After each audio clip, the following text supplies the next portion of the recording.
A hero's welcome for the Apex Predator. Wrestling legend calls for dream match between Randy Orton and vicious WWE star.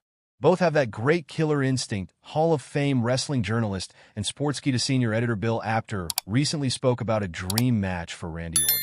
The veteran wrestler is one of the biggest stars in WWE. The Apex Predator is a 14-time world champion in the company. However, Orton has been away from WWE TV for a while now. His last match was on the October 25th edition of SmackDown, where he teamed up with Cody Rhodes against Gunther and Ludwig Kaiser. This week on Smack Talk, Bill Apter suggested Jacob Fatu could have dream matches with several WWE stars. Randy Orton was one of the standout opponents he mentioned could have a stellar match against the Samoan Werewolf. The veteran journalist emphasized that both Fatu and Orton shared incredible intensity, making their potential showdown a must-see. High-stakes affair for the fans. Jacob Fatu and Randy Orton is a compelling match that I would love to see. They both have that great killer instinct. From 5'15" onwards, Randy is an in-ring veteran and brings a vast amount of experience to his matches. The star had memorable feuds with legends including Triple H, Mick Foley, The Undertaker, John Cena, Edge, and many more. It would be interesting to see how the Apex Predator would fare against an unpredictable, aggressive opponent like Jacob Fatu. Every 30th entrant in the Royal Rumble from the 2000s ranked. It doesn't take much to explain why the number 30 spot gives a wrestler such a huge advantage to win the Royal Rumble match, which is why fans await the number 30 entrant with such excitement. During the 2000s, a couple of wrestlers won the Royal Rumble match from the number 30 spot, and they have gone down in history ever since. Other number 30 entrants came close to winning but weren't as lucky, while a select few have gone completely under the radar. During the Invasion angle, Booker T was able to carry over his WCW success into WWE, as he was one of the top names on the Alliance side of things.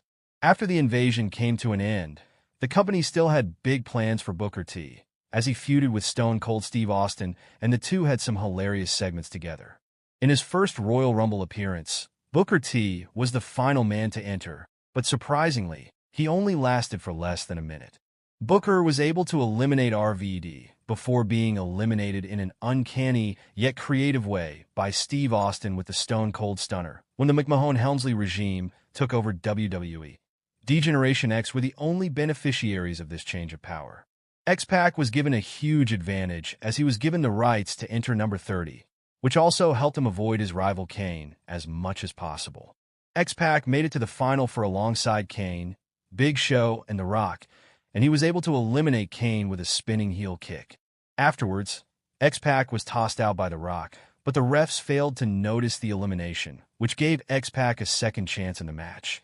But it was all for nothing as he was quickly eliminated by Big Show, despite the underwhelming factor of Rikishi's heel turn in late 2000. He was still featured in more prominent positions on the card, such as the Armageddon 2000 main event and the final entrant in the stacked 2001 Royal Rumble match. Rikishi was able to eliminate The Undertaker as he made it to the final 5. The Rock vs. Rikishi rivalry was reignited during the match, with Rock striking Rikishi with a low blow before eliminating him. During the 1990s, Ric Flair had a tremendous record in Royal Rumble matches, winning the match in his first ever appearance in 1992 from the number 3 spot, and then having a solid showing as the number 1 entrant in 1993. After 12 years, Flair entered the Royal Rumble match once again in 2005, but he failed to have as much impact as he did in his first 2 Rumble appearances. Ric Flair earned the number 30 spot from a random lottery, where Eddie Guerrero hilariously drew number 1 and tried to exchange his spot with Rick. Throughout his career, Big Show has always been an X-factor in Royal Rumble matches because of his experience and large stature.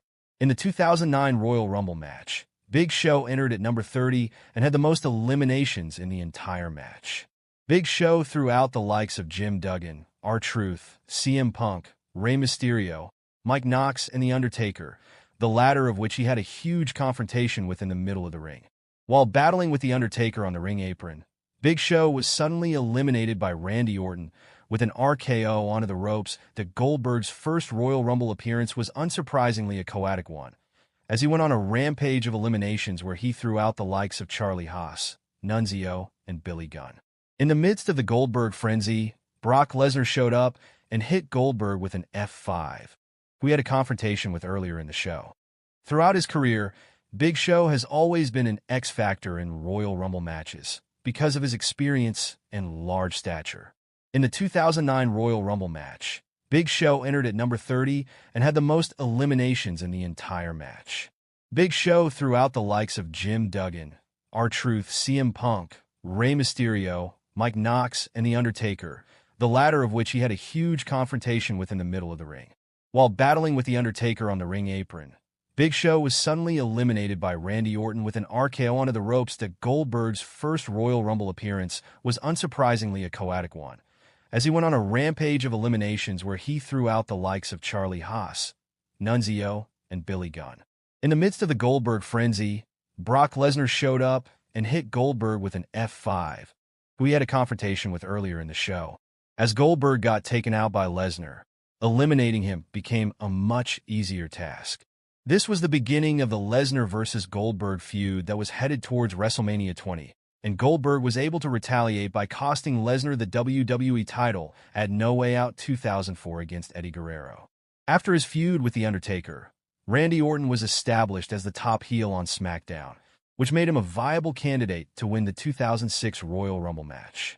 Orton, Triple H, and Rey Mysterio were the biggest names in the match, and they all made it to the final three. Up before the final three, Randy Orton eliminated Orlando Jordan and Chris Benoit, and in the ultimate underdog story, Rey Mysterio eliminated both Triple H and Randy Orton to win the Royal Rumble match.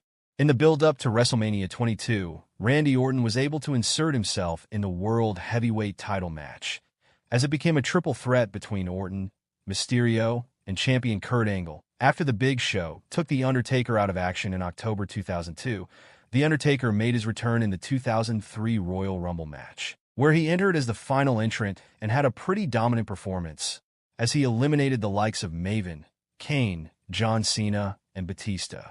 Brock Lesnar and The Undertaker made it to the final 2 months after their intense rivalry for the WWE Championship.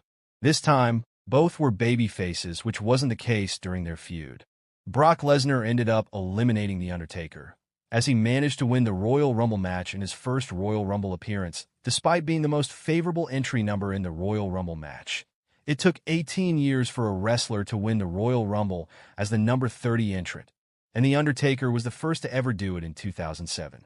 The Undertaker made an instant impact in the match, as he single-handedly eliminated the Great Khali. The final 2 of Shawn Michaels and The Undertaker was one of the best endings to a Royal Rumble match in history, as both men battled it out for minutes and anticipation grew as each man came close to winning it all after injuring his pectoral muscle in October 2007. Many expected John Cena to be out of action for 6 months to a year, which not only ruled him out for the Royal Rumble, but it also meant that he wouldn't be able to compete at WrestleMania 24. Against all odds, John Cena made his return in the Royal Rumble as the final entrant, and the Madison Square Garden crowd completely lost their minds. Cena typically received mixed reactions during this time, but the MSG crowd couldn't help but go into a frenzy as John Cena was maybe the person they least expected to enter this match. I need it, I deserve it. Top female WWE star wants revenge on Randy Orton, and another major name for attacking her in 2019, Nia Jax entered the men's Royal Rumble match and was attacked by Randy Orton and 2 other stars. She revealed in a recent interview that she'd love to get back at them, the irresistible force